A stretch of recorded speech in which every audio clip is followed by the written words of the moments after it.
नमस्कार प्यारे दर्शकों, मैं आपका ज्योतिष मित्र आदित्य द्विवेदी। अगर आप अपनी कुंडली का परामर्श चाहते हैं, अपने प्रश्नों के उत्तर चाहते हैं, समस्याओं का समाधान चाहते हैं, खराब ग्रह दशाओं के उपाय जानना चाहते हैं, कुंडली मिलान करवाना चाहते हैं या किसी शुभ मुहूर्त के बारे में जानकारी लेना चाहते हैं, तो आप हमारे नंबर पर हमें कॉल कर सकते हैं या व्हाट्सएप मैसेज कर सकते हैं। सभी लग्नों के लिए कारक मारक और बाधक ग्रहों का लेखा जोखा देंगे। आज हम बात करेंगे मेष से लेकर के कन्या तक, अगले वीडियो में तुला से लेकर के मीन तक। कारक मारक बाधक है क्या और ये कैसे इनका जो है रिजल्ट एग्जीक्यूट होता है, ये मैं पहले समझा देता हूं। देखिए, कारक ग्रह को अच्छा माना जाता है। कारक ग्रह आपके लिए क्या होंगे? शुभ फल देने वाले होंगे। मारक ग्रह आपको कष्टकारी फल देंगे, बाधक ग्रह आपको कष्टकारी फल देंगे। अब इसमें भी कुछ कंडीशंस लागू होते हैं। जैसे बाधक कारक ग्रह शुभ फल देगा अगर वह कुंडली में शुभ स्थिति में है, बली स्थिति में है तब। ग्रह बली स्थिति में कब होगा? जब ग्रह अपने घर में हो, जिसको स्वाग्रही बोलते हैं। अगर कारक ग्रह स्वाग्रही है तो अच्छा फल दे देगा, मित्र के घर में है तो अच्छा फल देगा, उच्च का है तो अच्छा फल देगा, पुष्कर नवमांश में है तो अच्छा फल देगा, पुष्कर भाग में है तो अच्छा फल देगा। यानी ये सारी चीजें अगर लागू होने वाली हैं आपके कारक ग्रह पर, जिससे आप शुभ फल की एक्सपेक्टेशन कर रहे हैं, वह स्वाग्रही हो, मित्र ग्रही हो, उच्च का हो, पुष्कर भाग में हो, पुष्कर नवमांश में हो, शुभ कर्तरी में हो या शुभ ग्रहों से दृष्ट होगा तो अच्छा फल देगा। वहीं मारक से लोग चिंतित हो जाते हैं कि मेरा फला ग्रह तो मारक है, अब ये सब कुछ छीन लेगा। ऐसा बिल्कुल भी नहीं है। मारक ग्रह अगर आपका अपने घर में होगा, मित्र के घर में होगा, उच्च स्वाग्रही, पुष्कर नवमांश, शुभ कर्तरी आदि में, तो वो भी आपको सुख और समृद्धि देगा। मारक ग्रह का काम क्या है? देखिए, इस पृथ्वी पर जो लोग मृत्यु लोक में है उनको शारीरिक तकलीफ समय समय पे आती रहेगी, तो मारक ग्रह शारीरिक तकलीफ देगा, ये ध्यान रखिएगा। जब आपका मारक ग्रह पीड़ित हो जाएगा, कोई ग्रह पीड़ित कैसे होगा इसको भी सुन लीजिए। जब आपका मारक ग्रह पीड़ित हो या बाधक ग्रह पीड़ित होगा तो वो आपको बहुत ज्यादा परेशानी देगा। अन्यथा ऐसे ग्रह भी आपको तरक्की देते हैं। मारक ग्रह को पीड़ित कब समझ लेना है? जब नीच राशि में हो, शत्रु राशि में हो, मारक ग्रह आपका नीच राशि में हो, शत्रु राशि में हो, पाप कर्तरी में हो, यानी उसके आगे पीछे क्रूर ग्रह बैठे हो, या एक से अधिक पाप ग्रहों की दृष्टि हो तो वह पीड़ित करेगा। मृत्यु भाग में हो, आपका जो मारक ग्रह है या बाधक ग्रह वह मृत्यु भाग में हो या विष नवमांश में हो, यही आपका मारक ग्रह, या उग्र तीक्ष्ण नक्षत्र में होगा तो ऐसा मारक ग्रह आपको शारीरिक, मानसिक, सामाजिक और आर्थिक परेशानियां दे सकता है। शरीर को परेशानी दे सकता है, आर्थिक स्थिति को चौपट कर सकता है, सामाजिक परेशानी यानी अपमान वगैरह दिला सकता है, आर्थिक हानि दे सकता है। बाधक ग्रह भी अगर नीच राशि, शत्रु राशि, पाप कर्तरी, पाप ग्रहों की दृष्टि में, मृत्यु भाग, विष नवमांश, उग्र या तीक्ष्ण नक्षत्र में होगा तो वो बाधक का काम करेगा, अन्यथा आपको घबराने की जरूरत नहीं है। इसी प्रकार से मारक के केस में भी आपको समझना है। आ जाइए मेष राशि पर। सबसे पहले कारक ग्रह कहते किसको हैं, इसको समझ लीजिए। कारक ग्रह आपके हमेशा शुभ फलदायी होते हैं और अक्सर स्टोन भी कारक ग्रहों का पहना जाता है, पहनने के लिए कहा जाता है। तो सबसे पहले आपको मैं बता देता हूं कि ये कारक ग्रह होते कौन से हैं। किसी भी लगन की कुंडली हो, पहला घर यानी जिसको आप क्या बोलते हैं लग्न, दूसरा पंचम, नवम, इन भाव के स्वामियों को कारक कहते हैं। तो मेष लगन के लिए पहला जो कारक ग्रह होगा वह मंगल होता है। मेष लगन के लिए पहला कारक ग्रह मंगल। मेष लगन में मंगल एक ऐसा ग्रह है जो लगन का स्वामी है और अष्टम का भी स्वामी होता है। अगर लगन का स्वामी ही छठे, आठवें और 12वें भाव का स्वामी होगा तो वह विपरीत राजयोग नहीं बनाएगा, ये समझ के रखिएगा। यानी मेष लगन में मंगल कारक है। अब ऐसा मत सोचिएगा मंगल 12वें है, छठे है या 8वें है तो मंगल को अष्टमेश के साथ जोड़ करके आप उससे विपरीत राजयोग बनाएं। पहला कारक मंगल। दूसरा कारक होता है सूर्य जो कि पंचम भाव का स्वामी होता है। तीसरा कारक होता है गुरु। ये 3 ग्रह आपके कारक हो गए। अब अगर ये 3 ग्रह आपकी कुंडली में अच्छी स्थिति में होंगे तो आपको सुखी, संपन्न और धनवान बनाएंगे। कारक ग्रह जो होते हैं, ये 3 कारक ग्रह क्यों इन्हीं भावों को लिया जाता है? देखिए 4 पुरुषार्थों में धर्म, अर्थ, काम, मोक्ष, लग्न जो होता है ये धर्म का होता है। दूसरा भाव किसका होता है? अर्थ का। तीसरा काम का, चौथा फिर मोक्ष का हो जाता है। तो इसी प्रकार से फिर रिपीट होगा, धर्म, अर्थ, काम, मोक्ष, धर्म। तो ये जो धर्म त्रिकोण, ये तीनों त्रिकोण जो होते हैं ये धर्म त्रिकोण में पड़ते हैं।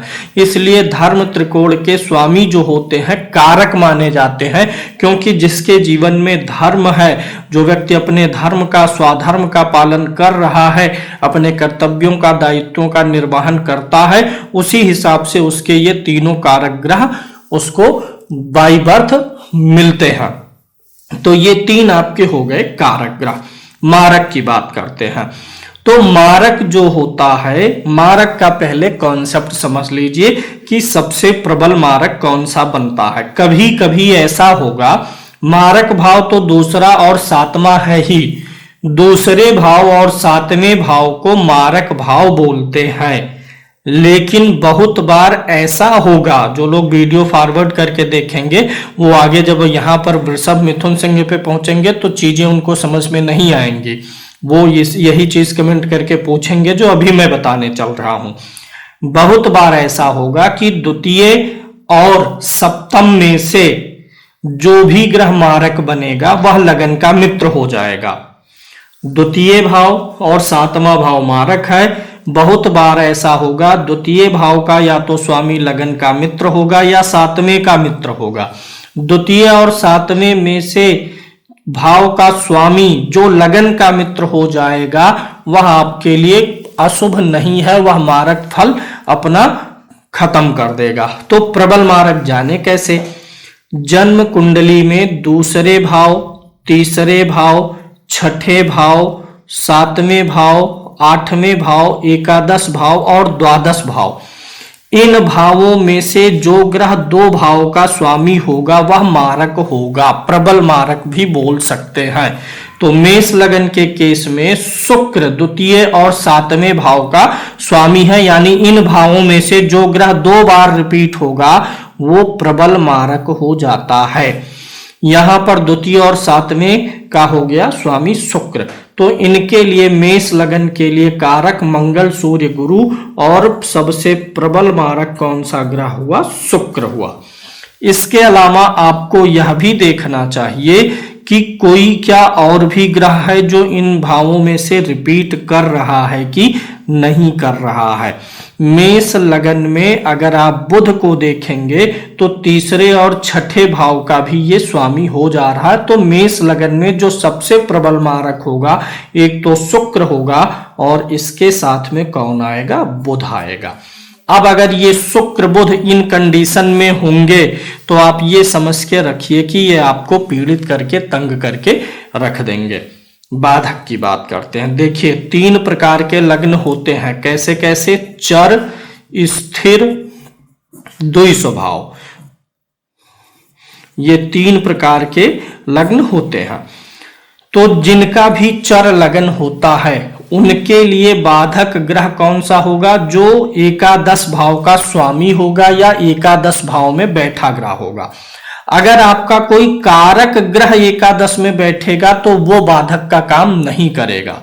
मारक ग्रह अगर आकर के एकादश में बैठेगा मेष लगन में, तो वो मारक के साथ साथ बाधक दोनों हो रहा है, उस ग्रह से ज्यादा परेशानी आएगी। तो मेष लगन में एकादश भाव का स्वामी कौन सा ग्रह हुआ? शनि हुए। शनि बाधक का काम करेंगे और एकादश भाव में बैठा हुआ ग्रह बाधक का काम करेगा।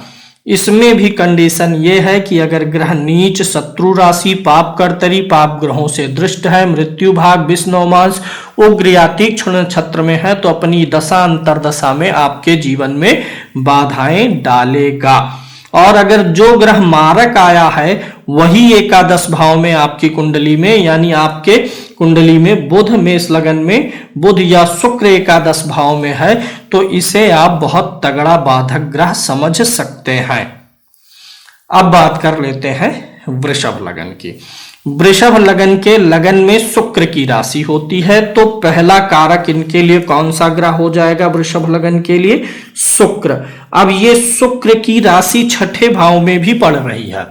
जो ग्रह लग्नेश हो गया वह छठे, आठवें और 12वें के स्वामी के रूप में विपरीत राजयोग का फल नहीं देगा।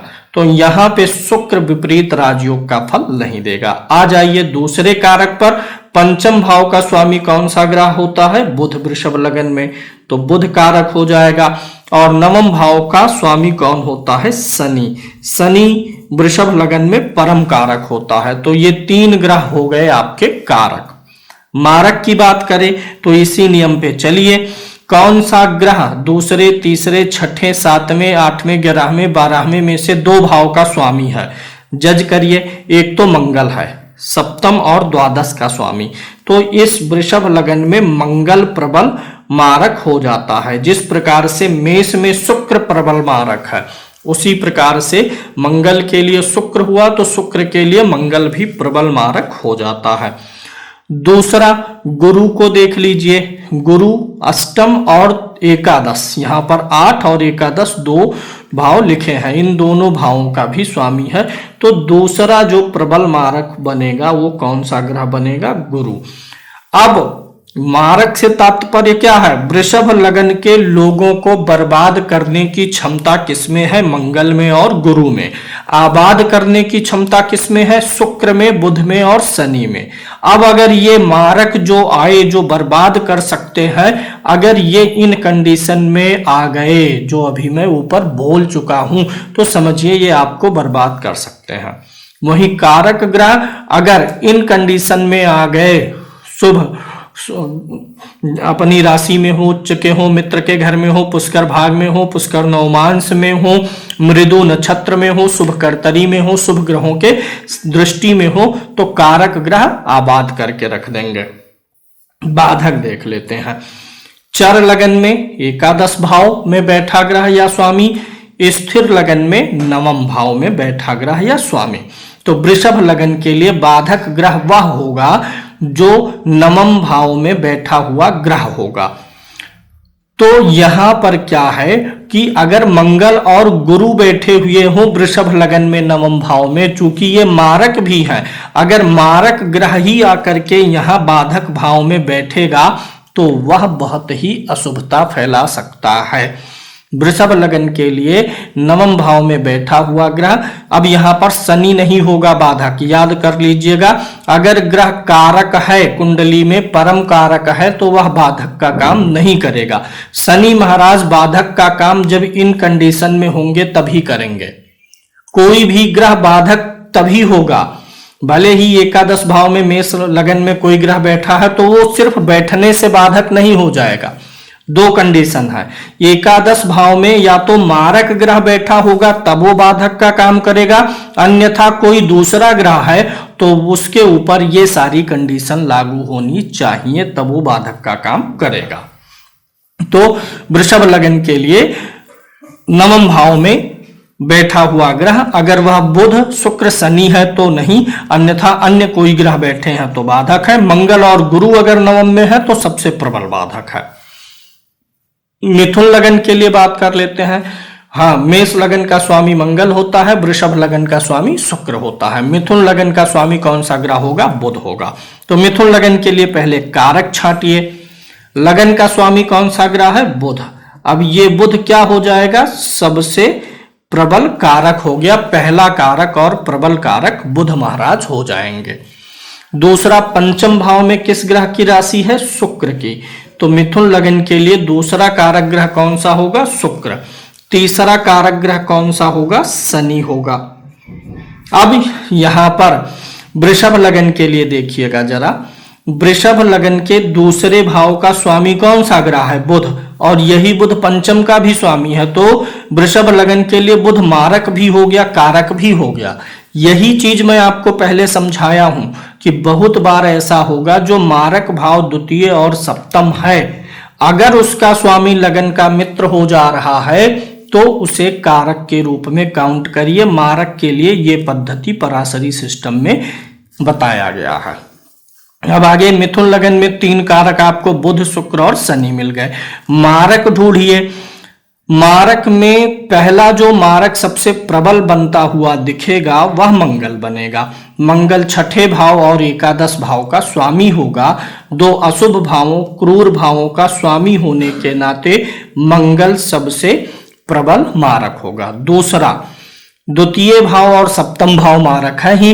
द्वितीय और सप्तम में से देख लीजिए कौन सा ग्रह, और इस प्रकार से देखेंगे तो कोई भी ग्रह 2 भावों का स्वामी नहीं आएगा। गुरु सप्तम का है लेकिन यहां दशम का है और दशम यहां पर नहीं है। दूसरा मारक जो बनेगा चंद्रमा बनेगा, क्योंकि चंद्रमा द्वितीय भाव का स्वामी है, मिथुन लगन का मित्र नहीं है। और तीसरा जो मारक बनेगा ये गुरु बनेगा। यानी सबसे प्रबल मारक जो बन रहा है वो कौन सा ग्रह है? मंगल ही है। फिर उसके बाद चंद्रमा। गुरु चूंकि इतनी अधिक शत्रुता बुध से नहीं ही रखता है तो इसलिए यह समफल दे जाएगा। बाधक की बात करें तो ये चर, स्थिर 2 स्वभाव। चर में एकादश, स्थिर में नवम और द्विस्वभाव में सप्तम। सप्तम भाव का स्वामी या सप्तम भाव में बैठा हुआ ग्रह बाधक होगा। अगर यह चंद्रमा या मंगल हुआ तो वह मारक और बाधक दोनों एक साथ होने के नाते ज्यादा ही पीड़ित कर सकता है। कर्क लगन की बात करिए। सबसे पहले पहला कारक बताइए, लगन में किसकी राशि है? चंद्रमा की। तो पहला कारक ग्रह कौन सा हो गया कर्क लगन के लिए? चंद्रमा। चंद्र महाराज हो गए। दूसरा, पंचम भाव का स्वामी कौन सा है? मंगल। ये कारक होगा। एक चीज होती है परम कारक, एक कारक होता है, एक परम कारक होता है। जो भी ग्रह किसी भी लगन की कुंडली में एक केंद्र स्थान का स्वामी हो और एक त्रिकोण का स्वामी हो वह परम कारक है। और हर लगन में एक ऐसा ग्रह होता है। जैसे मेष लगन में आप जब देखेंगे तो यहाँ पे थोड़ा सा उलझन आता है, क्योंकि सूर्य और चंद्रमा दोनों एक ही राशि के स्वामी हैं, लेकिन फिर भी यहाँ पर जो ग्रह परम कारक में आएगा वह सूर्य आएगा। वृषभ लगन में आपको मिल जाएगा एक ग्रह केंद्र और त्रिकोण का स्वामी, शनि। त्रिकोण का स्वामी होगा केंद्र का। वृषभ लगन में शनि क्या होता है? परम योग कारक हो जाते हैं। ऐसे मिथुन लगन के लिए परम योग कारक ग्रह कौन से बन जाएंगे? मिथुन लगन के लिए बुध ही परम योग कारक है, क्योंकि लग्न क्या हो गया? त्रिकोण, और चतुर्थ क्या हो गया? केंद्र। कर्क लगन के लिए मंगल परम योग कारक होगा, क्योंकि ये एक त्रिकोण का स्वामी है और एक केंद्र दशम भाव का स्वामी होगा। तो कर्क लगन के लिए चंद्रमा कारक, मंगल कारक, और तीसरे कारक ग्रह हमारे कौन से होते हैं? गुरु महाराज होते हैं। ये 3 कारक हो गए। परम कारक में मंगल हो गया। अब मारक निकालिए। मारक इसमें सबसे प्रबल मारक में कौन सा आएगा? शनि। 7वें और 8वें दोनों भाव का स्वामी होता है, तो शनि सबसे प्रबल मारक हुआ। इसके बाद जो दूसरा मारक बनेगा बुध, क्योंकि बुध यहाँ तीसरे भाव का भी स्वामी है और द्वादश भाव का भी स्वामी बन रहा है। 2 क्रूर भावों का स्वामी बन के बुध दूसरा मारक हुआ। अगर अब ये दोनों ग्रह पीड़ित हुए तो समझ लीजिए ये पीड़ित होकर के आपको सबसे ज्यादा तकलीफ यही 2 ग्रह देंगे। बाधक ग्रह कौन सा होगा? चर लगन है तो बाधक ग्रह होगा एकादश भाव में बैठा हुआ ग्रह या एकादश भाव का स्वामी। अब अगर ये बुध और शनि में से कोई एक एकादश में बैठेगा तो अपनी दशा अंतरदशा में जीवन का बहुत अच्छा पाठ वो आपको पढ़ाएंगे, सबक सिखाएंगे। लेकिन घबराना नहीं है। बाधक ग्रह तभी बाधक का काम करेगा, नीच हो, शत्रु राशि में हो, पाप कर्तरी में हो, पाप ग्रहों से दृष्ट हो, मृत्यु भाग विष्णुमान सुग्रिया तीक्ष्ण नक्षत्र में होने पर ही वह बाधक का काम करता है। अब यहाँ पे कर्क लगन के लिए 3 कारक मिल गए, 2 मारक मिल गए और बाधक एकादश भाव में बैठा हुआ ग्रह या एकादश भाव का स्वामी बाधक होगा। परम कारक कौन होता है? मंगल होता है। सिंह लगन के लिए बात कर लीजिए। सिंह लगन का स्वामी कौन सा ग्रह होता है? सूर्य। कर्क लगन का स्वामी चंद्रमा। किस लगन का स्वामी कौन सा ग्रह है? ये यही सबसे ऊपर लिख दिया गया है। मेष का मंगल, वृषभ का शुक्र, मिथुन का बुध, कर्क का चंद्रमा, सिंह का सूर्य स्वामी होता है। लगन में जो राशि है उसका स्वामी आपका पहला कारक ग्रह होगा, तो सिंह लगन के लिए सूर्य कारक हो जाते हैं। दूसरा कारक पंचम भाव से मिलेगा, तो यहाँ का स्वामी कौन सा ग्रह है? गुरु। तो सिंह लगन के लिए कारक गुरु महाराज। तीसरा कारक कौन होगा? मंगल। मंगल कर्क लगन और सिंह लगन दोनों में कारक ही नहीं होता है, परम कारक होता है, योग कारक, परम योग कारक है, क्योंकि यहाँ भी मंगल एक केंद्र का स्वामी है और एक त्रिकोण का स्वामी है। मंगल कर्क लगन और सिंह लगन के जातकों के लिए अच्छा होना सौभाग्य की बात है। मिथुन लगन में बुध का अच्छा होना सौभाग्य की बात है और वृषभ लगन में शनि का अच्छा होना सौभाग्य की बात है। मेष लगन में सूर्य का अच्छा होना सौभाग्य की बात है। अब ये तो कारक निकल गए, मारक निकाल लिए सिंह लगन के लिए। सिंह लगन का मारक छठे भाव और सातवें भाव का स्वामी, यहाँ 6 और 7 दोनों है। छठे और सातवें भाव का स्वामी शनि महाराज क्या हो जाएंगे? मारक हो जाएंगे। शनि के अलावा एक ग्रह और मारक होगा जो द्वितीय भाव का भी स्वामी है और एकादश भाव का भी स्वामी है। कौन सा ग्रह है? बुध। तो सिंह लगन में शनि और बुध मारक होते हैं। अच्छा, एक और विशेष सूत्र मैं आपको बताता हूं। ये जो 2-2 ग्रह मारक आ रहे हैं, हर लगन में 2-2 ग्रह मारक आ रहे हैं, उनमें से किसी एक मारक की क्या हो? महादशा हो। आप देखिएगा, उनमें से किसी एक मारक की महादशा हो और दूसरे मारक की अंतरदशा हो, तो उस समय में आपको सेहत से जुड़ी समस्याएं आएंगी। जैसे वृषभ लगन के लिए मारक एक कौन सा था? मंगल, और एक कौन सा था? गुरु। मंगल की महादशा में गुरु की अंतरदशा, गुरु की महादशा में मंगल की अंतरदशा आने पे दिक्कत होगी। ऐसे यहां पर देखिए, सिंह लगन के लिए प्रबल मारक शनि और बुध हुए।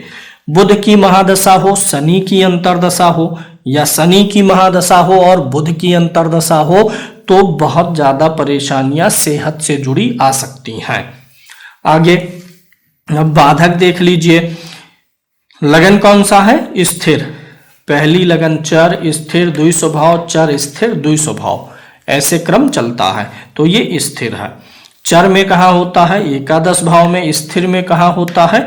नवम भाव में। अब अगर सिंह लगन है और नवम भाव में शनि या बुध बैठे होंगे और पीड़ित होंगे, तो वो सबसे प्रबल बाधक होंगे। अगर शनि बुध नहीं बैठे हैं, कोई दूसरा ग्रह पीड़ित होके बैठा होगा, तो वो बाधक होगा। मंगल चूंकि यहाँ पर कारक होता है, तो इसको आप परम कारक होता है, इसलिए बाधक के रूप में ट्रीट नहीं करेंगे। छूट मिलती है सबको। कारक मारक बाधक का जो फार्मूला बनाया गया कि चर लगन में एकादश, स्थिर में नवम, द्विस्वभाव में सप्तम भाव, तो ऐसे में आपको जज करना पड़ेगा कि जो भी भाव आ रहा है उस भाव में बैठा ग्रह पीड़ित होना चाहिए। भाव का जो स्वामी हो वह लगन का शत्रु हो, तब बाधक बनेगा। लेकिन यहाँ पर मंगल तो मित्र होता है, मंगल को छोड़ देंगे। यानी सिंह लगन में नवम भाव का स्वामी मंगल बाधक नहीं होता है। नवम भाव में बैठे हुए पीड़ित ग्रह बाधक का काम करेंगे। कन्या लगन की बात करें, कन्या लगन का स्वामी कौन सा ग्रह होता है? बुध होता है, क्योंकि लगन में बुध की उच्च की राशि है। कन्या लगन में सबसे योग कारक ग्रह कौन सा होता है? बुध ही होता है, क्योंकि लगन में इसकी राशि है तो लगन को हम त्रिकोण मानेंगे और दशम भाव को क्या मानेंगे? केंद्र। तो परम योग कारक ग्रह बुध होता है। एक तो कारक बुध हो गया, दूसरा कारक कौन होगा? शनि, पंचम भाव का स्वामी शनि। कुछ लोगों के दिमाग में आ रहा होगा शनि पंचम के साथ साथ छठे का भी स्वामी है, तो क्या छठे को निग्लेक्ट करके कारक मानना सही है सिर्फ? इसका भी जवाब मैं दे देता हूं। सिर्फ यहीं पर नहीं, यहां पर भी देखिए, मिथुन लगन में भी शनि कारक है, अष्टम का भी स्वामी है। जब भी कोई भी ग्रह दो भावों का स्वामी होगा, एक अच्छे भाव का और एक बुरे भाव का स्वामी है, तो जजमेंट कैसे करेंगे? अच्छे भाव और बुरे भाव का स्वामी होने पर आपको यह देखना होगा कि वह ग्रह लग्न का मित्र है कि नहीं है। अगर वह ग्रह लगन का मित्र है तो आप उसे अच्छे में कंसीडर करिए, क्योंकि उसके अच्छे फलों की अधिकता रहेगी। डिवाइडेशन होता है, जैसे पंचम और खष्टम है, तो यहां पर 70:30 आप ले सकते हैं, लेकिन 70% फल किसका मिलेगा? शनि पंचम का कि छठे भाव का?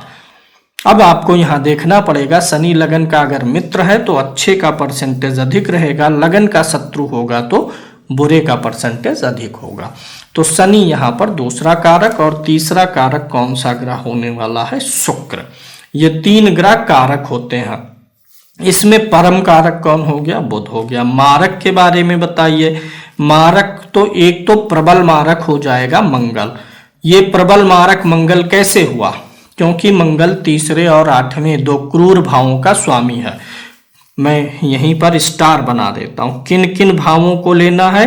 द्वितीय, तृतीय, छठे, सातवें, आठवें, एकादश और द्वादश, इन भावों में से जो ग्रह दो भावों का स्वामी आएगा वो प्रबल मारक होगा। उसके बाद अगला ग्रह मारक होगा। तो कन्या लगन में प्रबल मारक कौन हो गया? एक तो मंगल हो गया।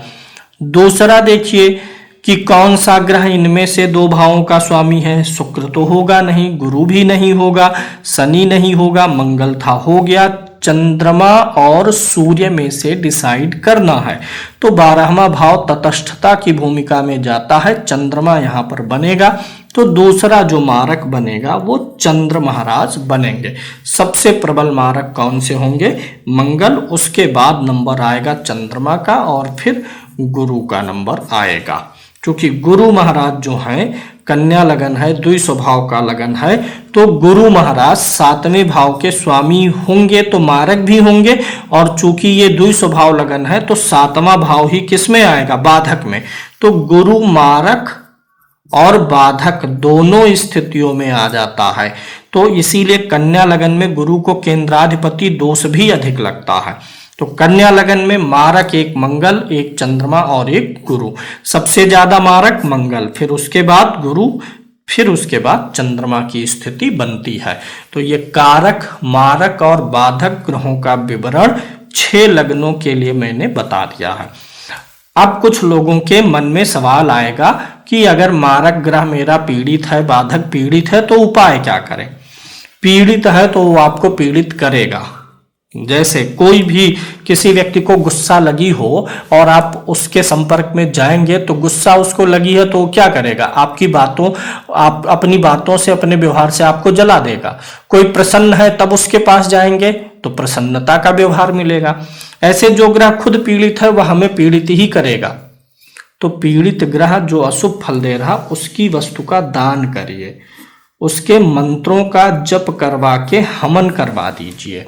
और अगर कोई ग्रह मारक, बाधक है, पीड़ित है, तो उसका रत्न कभी ना पहनिए। कारक ग्रह अगर आपका 6, 8, 12 में नहीं है, कारक ग्रह किसी भी स्थिति में हो लेकिन 6ठे, 8वें, 12वें भाव में नहीं है, तो उसका रत्न आप पहन के ट्राई कर सकते हैं। मंगल के लिए मंगल की वस्तु का दान, मंगलवार को शुक्र के लिए शुक्रवार को, बुध के लिए बुधवार को, चंद्रमा के लिए सोमवार को, सूर्य का रविवार को, बुध का बुधवार को। अगर ये ग्रह मारक आ रहे हैं तो उनके बार में उनकी वस्तु का दान करना चाहिए। वजन के बराबर वस्तु का दान करना, जितना आपका वेट है उतना दान करना है। उस दान को 11 भाग में बांट लीजिए और लगातार करिए। जैसे मान लीजिए बुध गड़बड़ है तो बुध के लिए हरी सब्जी है। आपका जो भी वेट हो, मान लीजिए 66 kg आपका वेट है तो 6 किलो 11 बुधवार करके 66 किलो पूरा करना है। इसी प्रकार से आप बना सकते हैं कि कौन सा ग्रह पीड़ित है, क्या दान करना है। दान करने के लिए संकल्प लिया जाता है, हाथ में जल लेकर के अक्षत लेके बोलना जाता है कि मैं, फिर अपना नाम, मैं फला अपनी कुंडली में अशुभ स्थिति में स्थित फला ग्रह की फला वस्तु का दान कर रहा हूं। उम्मीद है विषय वस्तु आपको समझ में आया होगा। अगले लग्नों की व्याख्या अगले वीडियो में आपको मिलेगी। धन्यवाद। जय श्री राम।